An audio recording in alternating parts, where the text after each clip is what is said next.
E sejam muito bem-vindos ao programa onde a saúde é a estrela. E hoje a gente vai falar de um assunto que quase sempre é comentado aqui no programa, mas hoje a gente trouxe uma autoridade para falar sobre isso. Todos os médicos falam da automedicação. Só para você ter uma ideia, nos Estados Unidos, quase metade das internações hospitalares não são por causa de doença, não. São por causa da maneira com que as pessoas tentam resolver as próprias doenças. Então vamos entender direitinho o que é automedicação, mas se eu levar muito a sério o que os médicos dizem aqui, eu vou ter que até ir para o médico para eu tomar uma aspirina para dor de cabeça? Será que automedicação é isso? Qual que é a diferença entre automedicação e autocuidado? Vamos entender, mas só depois da vinheta. E eu estou aqui no estúdio com a presidente do Conselho Regional de Farmácia do Estado de Goiás, doutora Lorena Bahia. Seja muito bem-vinda. Muito obrigada, é um prazer muito grande estar aqui com vocês hoje para a gente falar desse tema que é tão importante e rico para a sociedade, que é a automedicação, e falar também do autocuidado, mostrando as diferenças. Eu acho que talvez seja o programa mais interessante para a gente prevenir idas desnecessárias ao hospital, de todos aqueles que a gente mostra aqui. Porque a gente recebe aqui urologistas, eles dizem 30% dos problemas renais é automedicação. Ou seja, 1 em cada 3 pessoas que vão parar no hospital, né? A pessoa vai parar no hospital. O que é? Tomei anti-inflamatório demais. Aí o gastro também fala, anti-inflamatório, problema no estômago. Quase 20% das internações estomacais por causa de remédio. E fora tanto de remédio que a gente tem hoje, o tal, né? O excesso do paracetamol, daquele remedinho para dor, daquele remedinho para dormir, do remedinho para acordar. Que agora, né? Quais são os remédios da moda agora? Olha, a gente tem sempre aquela expectativa, uma esperança muito grande que é depositada no medicamento. Então, se eu tenho uma dor de cabeça, antes mesmo que eu conheça a origem dessa dor, eu quero o quê? Tirar aquele sintoma, tirar aquele sinal de mim.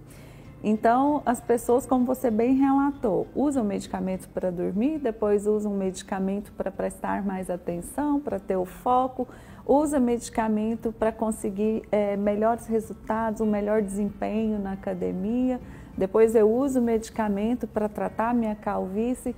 Então, a vida hoje é muito medicalizada. E o medicamento, embora ele tenha a finalidade ou de ser um adjuvante no diagnóstico, no caso dos contrastes, ou de prevenir alguma doença, no caso das vacinas, né? As vacinas são medicamentos, ou de curar, de aliviar sinais e sintomas, a gente não pode esquecer que eles são produtos que, ao serem utilizados para uma finalidade, podem apresentar reações adversas, efeitos colaterais, incluindo os quadros de intoxicação e o óbito.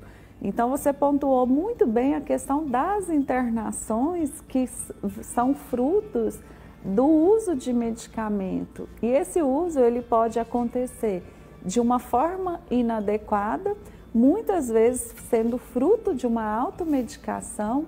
Hoje em dia, a gente tem pesquisas que nos mostram que 90% da população brasileira é adepta à prática da automedicação. Sendo que dessa população, mais de 70% busca alguma informação, ou seja, busca fazer o seu autodiagnóstico e a automedicação no Google. E o Google é um espaço onde você tem informações diversificadas de várias fontes, fontes inclusive que não são confiáveis. E o que a gente sempre gosta de falar é o seguinte: olha, se você tem um sinal e sintoma de um transtorno menor de saúde, é importante que você conheça o seu corpo, o seu organismo e saiba o que é bom para você. Então, um exemplo que eu sempre dou são das mulheres. As mulheres, durante o período menstrual, sentiu aquele incômodo, aquela cólica. É uma mulher que frequentemente ela faz os seus exames anualmente, consulta o seu ginecologista ela está tudo ok, tudo em dia, mas ela tem essa cólica.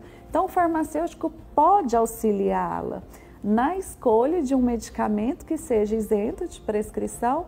Para quê? Para quando ela sentir esse incômodo, ela sim poder ter acesso a um medicamento que vai aliviar aquele sinal e vai impedir que essa paciente ocupe, talvez, uma vaga de uma consulta médica, de um serviço de saúde mais complexo, já que ela se conhece, sabe o que ela está sentindo naquele momento e teve auxílio de um profissional de saúde, que é o farmacêutico. Hoje o farmacêutico ele está presente em todas as farmácias durante todo o horário de funcionamento. E ninguém precisa marcar horário para falar com esse profissional. Então, precisou de algum medicamento, tem dúvida, se oriente com o farmacêutico.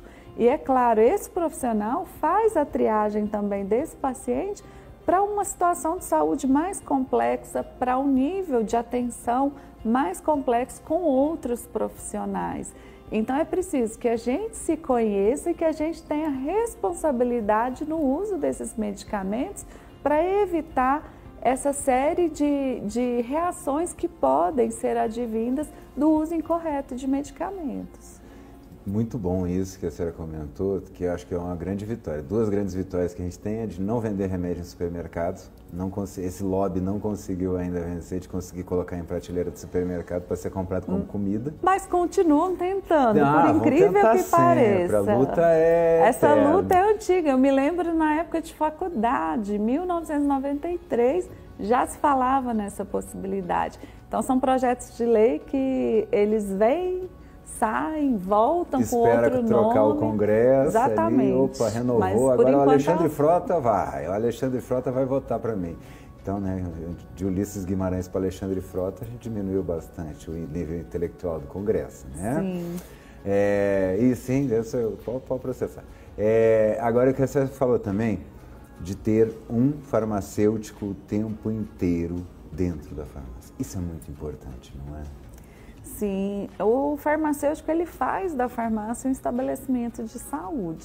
Então, o farmacêutico ele é um profissional que ele está ali à disposição da sociedade, porque mais que o acesso à caixinha de medicamento, eu preciso de ter acesso às informações corretas para que esse uso aconteça de forma responsável e que eu tenha mais benefícios terapêuticos ao usar um medicamento do que reações adversas. Então, uma coisa que a gente precisa sempre considerar é a individualidade de cada um de nós. Então, eu preciso saber o que esse paciente, quais são as necessidades dele, quais são as comorbidades que ele tem. Ele é um paciente hipertenso, é um paciente diabético, é um paciente que tem alguma disfunção no fígado, é um paciente que tem problema renal. Porque para cada paciente existe um tratamento diferenciado. Eu não posso tratar todas as pessoas de forma igual. Eu preciso tratar as diferenças individuais. Então, isso é uma promoção que a gente fala de equidade. Você precisa de identificar as características de cada ser humano e tratar esse indivíduo na totalidade da necessidade dele. Então, o paracetamol, que é um produto de venda livre, se a gente for pensar em países como Canadá, nos Estados Unidos, na Europa, são países que não produzem paracetamol, que não consomem esse medicamento, porque ele é um medicamento hepatotóxico.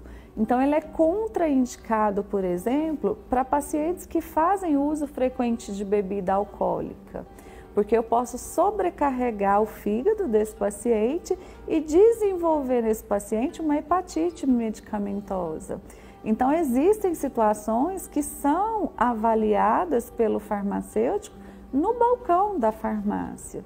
Então, esse profissional ele está ali para além da entrega da caixinha, para além da dispensação, mas para te ouvir, identificar suas necessidades e poder te acolher e te atender da melhor forma possível.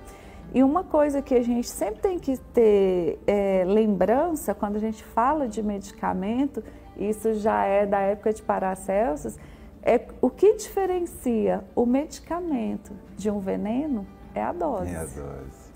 Então, às vezes, eu vou usar um medicamento sem necessidade, eu posso usar uma superdosagem desse medicamento e desenvolver um quadro de intoxicação, inclusive levar a óbito. Se a gente pensar nas internações por intoxicação no nosso país, o medicamento ele ocupa o primeiro lugar desde 1997. Então, é a principal causa de intoxicação no nosso país. O medicamento ele intoxica mais do que um agrotóxico, intoxica mais do que as drogas ilícitas. Então, é um produto que é largamente consumido. Acontece com frequência acidentes domésticos envolvendo o uso de medicamento.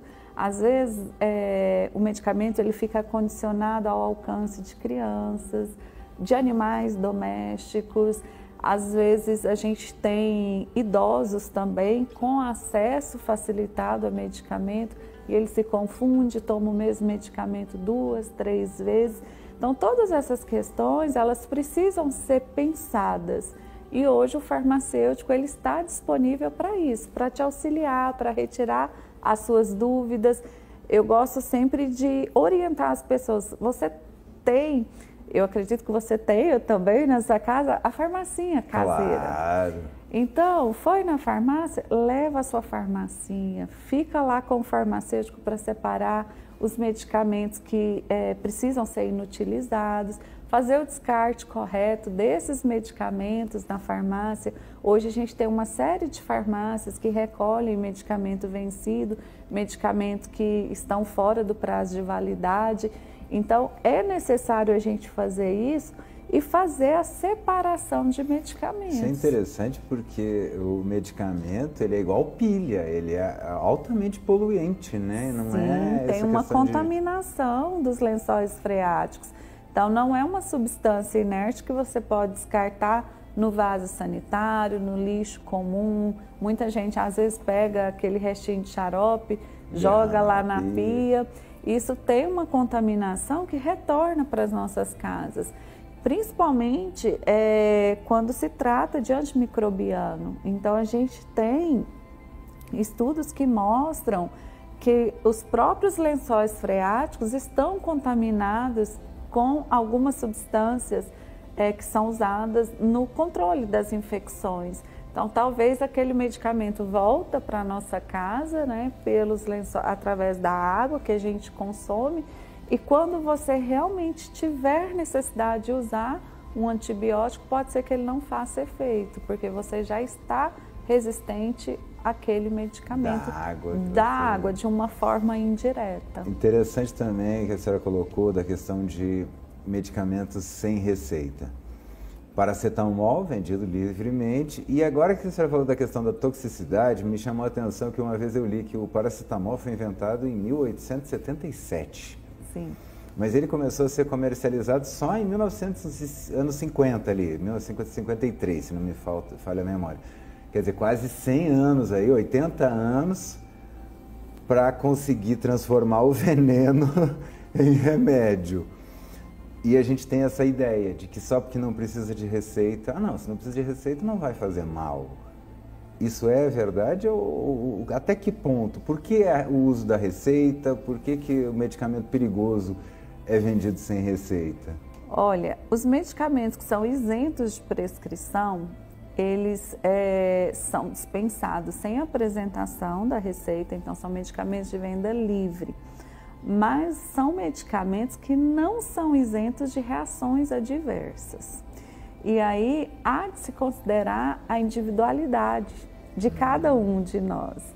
Então, se eu sou, por exemplo, uma paciente que eu tenho alguma disfunção renal, a minha filtração é diferente da sua, é diferente do nosso telespectador.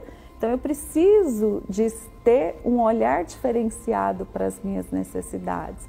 Eu sou uma paciente, então, que não vou poder fazer uso de medicamentos com uma mesma frequência que você. Então, esse medicamento ele vai causar mais transtornos para mim do que benefícios.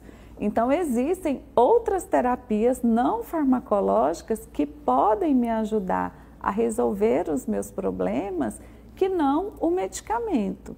Então, o medicamento de venda livre, ele tem um potencial menor quando ele é comparado, por exemplo, com o medicamento tarja preta, que aí eu preciso daquela notificação de receita, aquela receita azul ou amarela, para adquirir o produto. Mas ele não é isento, ele tem os seus riscos sim, mas numa escala menor. Então, por isso que ele é vendido de forma livre. Mas não significa que eu não vou ter problemas, que eu posso usar à vontade. Não é dessa forma. E por que ataca tanto o fígado? O fígado sempre acaba sendo vítima das medicações. O fígado, ele é o nosso órgão responsável pelo metabolismo. Então, o medicamento, depois que ele é absorvido, ele precisa ser metabolizado para ser eliminado também, né, do nosso organismo. E aí tem essa passagem pelo fígado. E o fígado, ele é um órgão que ele trabalha também metabolizando outras substâncias. Então, se você toma aquela cervejinha no final de semana, o seu fígado também, ele é sobrecarregado para metabolizar o álcool, para minimizar os efeitos dele. Então, o medicamento, ele acaba competindo com a comida gordurosa que você ingere, com o álcool que você toma. Então, o fígado, ele acaba se sobrecarregando com essas substâncias e isso pode desenvolver um quadro, por exemplo, de uma inflamação, de uma infecção, de uma hepatite, de uma cirrose. Então, existem doenças, né? Existe a cirrose medicamentosa, né? A gente acha que é só da cachaça, não é não. Não, tem o medicamento, ele causa sim, né, algumas doenças hepáticas e isso traz transtornos para o indivíduo que tem problema hepático. E o paracetamol é um desses candidatos. O paracetamol, ele é hepatotóxico, ele por si só, a sua molécula é tóxica para quem tem algum problema hepático. Então, a sobrecarga com ele, ela é grande, você sobrecarrega mesmo o fígado quando faz uso do paracetamol. E se o ser humano pudesse resolver todos os seus problemas com uma única pílula, ele faria. Tanto que já foi até escrito sobre isso, Admirável Mundo Novo, tinha lá o Soma, né? A gente tem essa coisa, é o remedinho para dormir, é o remedinho para acordar, é o remedinho para prestar atenção, o remedinho para passar a dor, remedinho...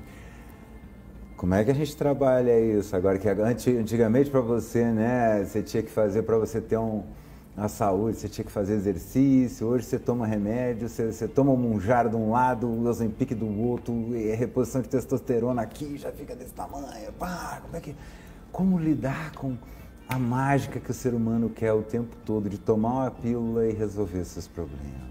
A vida, ela vem sendo medicalizada até mesmo pelas questões estéticas também. A gente não está falando só de saúde, mas por questões da estética, da beleza, da cobrança da sociedade, daquele padrão. Instagram.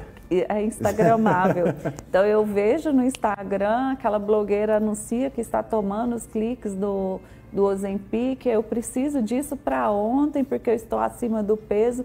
E aí começa aquele uso indiscriminado e sem o acompanhamento de um profissional. Isso é muito ruim, porque a gente percebe que cada vez mais pessoas que não têm necessidade de usar o medicamento estão tendo acesso ao medicamento e usando de uma forma desnecessária e sem acompanhamento de um profissional. Falando especificamente da semaglutida, da tirzepatida, que são as canetas emagrecedoras, os análogos do GLP-1, esses produtos são produtos que têm um potencial terapêutico muito bom. Então, você vê resultados concretos, você vê pessoas perdendo peso, melhorando seus índices glicêmicos, com correção de diabetes, hipertensão, de correções no quadro metabólico em geral. Isso é positivo. Mas, por um outro lado, são medicamentos que precisam de um acompanhamento profissional. Então, em primeiro lugar, eu preciso de um acompanhamento médico. Esses produtos são produtos que devem ser prescritos exclusivamente por médicos. Agora, a gente começou com uma novidade trazida pela Anvisa através de uma nova resolução, que é a RDC 973 de 2025, que classificou esses medicamentos como medicamentos de dispensação sujeita à retenção da receita. Então, agora eu preciso da receita médica e essa receita, a segunda via dela vai ficar retida na farmácia. Por que que está acontecendo isso? Porque esses medicamentos, como você bem destacou, eles vinham sendo usados numa larga escala, de forma indiscriminada, sem acompanhamento profissional. E esses medicamentos, eles têm um potencial terapêutico excelente, mas têm efeitos adversos também. Então, são medicamentos que os pacientes geralmente relatam quadros de náusea, de vômito, de distúrbios gastrointestinais, diarreias, cólicas, mas existem quadros mais graves, onde esse paciente ele pode desenvolver uma pancreatite aguda, ele pode desenvolver pedras na vesícula, pode piorar o seu quadro de retinopatia diabética. E quando ele é acompanhado por um médico, a chance disso acontecer é muito menor, porque o médico ele faz o quê? O escalonamento da dose. Então ele começa com uma dose terapêutica menor, então o paciente já começa a sentir os efeitos dos benefícios do uso do medicamento logo no início do tratamento, mas evitando esses quadros de toxicidade. Então ele fica ciente que ele pode ter uma náusea, que ele pode ter um quadro de diarreia, mas que ele tem um profissional para dar suporte nessa retaguarda. Ele tem um farmacêutico na farmácia que ele pode ir lá conversar com o farmacêutico e saber se realmente esse efeito é esperado, qual que é o aconselhamento, para saber se a dose que ele está administrando é a correta, saber se ele gira o dispositivo de aplicar da forma correta, como que ele coloca a agulha. Então, ele precisa de um acompanhamento profissional, até na aplicação. Eu falo que até no descarte do produto, porque a gente também não pode jogar no lixo doméstico, descartar seringas, descartar agulhas. Então, tem todo um cuidado que a sociedade precisa ter e que o farmacêutico ele precisa se apropriar desse conhecimento e desse último contato que o paciente tem com o profissional de saúde, para orientá-lo, para informá-lo dessas questões, porque isso é importante para que ele também não abandone o tratamento. Sim. Sim? Então, assim, são ações que os profissionais de saúde desenvolvem para um cuidado mais efetivo com esse paciente. E mudança de hábito, né? Não adianta eu querer tomar a canetinha aqui só para... Agora eu vou poder fazer o que eu quiser, churrascaria todo dia, e não é assim. Não resolve.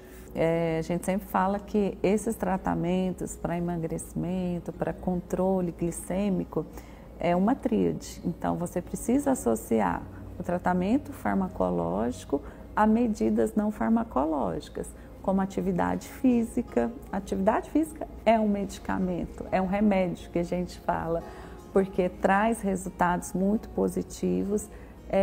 Associar também a uma alimentação balanceada, então dar preferência para comida de verdade, incluindo aí as frutas, verduras no seu cardápio. E uma outra coisa também que conta muito de forma positiva, que é um remédio, é redução do estresse. Então a gente precisa ter aquele momento, né, de você relaxar, fazer uma leitura, passear com o seu animal de estimação, se conectar, fazer suas orações. Então tudo isso ajuda no seu tratamento. Não é só o medicamento que vai resolver tudo sozinho. Se você não fizer outras medidas não farmacológicas, com certeza atingir o objetivo final vai ser bem mais difícil. Então, é uma série de mudanças mesmo, de hábito de vida, que a gente precisa parar e ter, porque senão a vida nos para. A vida fala, olha, não é assim. Você vai parar, rever os seus hábitos se você quer continuar a viver. É mais ou menos por aí. E a gente estava falando de hábito, né? Por exemplo, quando a gente sente uma coisinha comum, por exemplo, uma dorzinha de cabeça ali, ou deu um mau jeito em algum lugarzinho ali, eu tomar um remedinho que eu sei que funciona comigo. Isso é automedicação? Olha, a automedicação, ela pode ser benéfica para a gente, desde que você se conheça. Você falou, eu sei que esse medicamento faz bem para mim, foi uma situação momentânea, passageira, dei um mau jeito, acordei com o pescoço doendo, a cabeça doeu, estou com um resfriado, coriza. São transtornos menores de saúde e que o indivíduo que desenvolve o autocuidado, ele tem sim a capacidade de amenizar sinais e sintomas sem comprometer um diagnóstico correto. O que você não pode fazer é ter essa dor de cabeça por mais de 3 dias seguidos, tentar resolver esse quadro sozinho, porque aí sim você precisaria de consultar com o médico, de fazer os exames ideais e receber um diagnóstico. Por que essa cabeça está doendo? Eu estou com a pressão alta? Eu estou com problema de visão? Eu tenho alguma doença cardiovascular que precisa ser investigada, acompanhada e tratada? Então, o que a gente não pode é avançar. Tem aquele ditado que fala que de médico e louco todo mundo tem um pouco. E com o Google isso se potencializou no nosso meio. Então as pessoas, às vezes na pressa de não querer faltar ao trabalho, não querer perder um compromisso, ela vai lá, se automedica, digita o que ela sente ali na internet, busca auxílio para esse tratamento e aí é uma automedicação. E isso pode ter um desdobramento ruim para ela.